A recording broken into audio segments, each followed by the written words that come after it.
Právě se nacházíme ve fotoateliéru moderátora a muzikanta Romana Lukáše a společně se podíváme na to, jak to v takovém fotoateliéru vypadá. Tak začal jsem si před 4 rokama, ale pokud se počítá to, že jsem kdysi jako malej kluk chodil s tátou do sklepa, kde měl takovou fotokomoru a vyvolávaly se klasické černobílé fotky, tak tenkrát jsem se toho účastnil.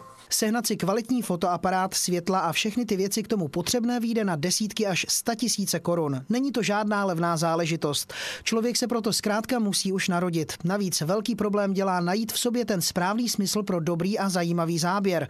Romana Lukáše jsme se ale zeptali, bez čeho se žádný opravdový fotograf neobejde. No, tak nápad invence, bereme to jako jeden nápad, zajímavý model, modelka a dobrý světlo. Fotografovat se dá ledacos, od krajiny, různých předmětů, přes denní nebo noční ruch v ulicích až po lidská těla. A to jak oblečená, tak svlečená. Tak já jsem zkoušel kdeco, ale je pravda, že vyplynulo nakonec. Fotím hlavně ženský, protože to je život, že jo. Obrázek bez živé osoby, to není obrázek pro mě. Neuměl bych krajinky, neuměl bych podobné věci, ale takže hlavně slečny, ale to je jedno jakýhokoliv věku. Fotil jsem i kalendář starších dam. Moje webovky pro všechny moje činnosti, včetně focení, romanlukas.cz.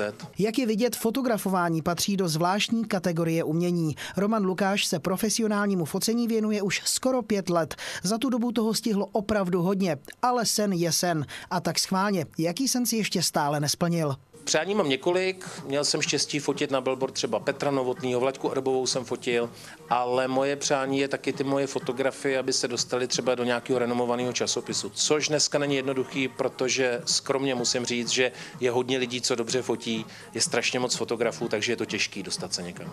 Tak přesně takhle to vypadá v profesionálním ateliéru mosteckého fotografa Romana Lukáše. Snad se mu vydaří jeho tajný sen, přejeme mu hodně štěstí a spoustu spokojených modelů a modelek. Pro Alfa TV Míra Brunner.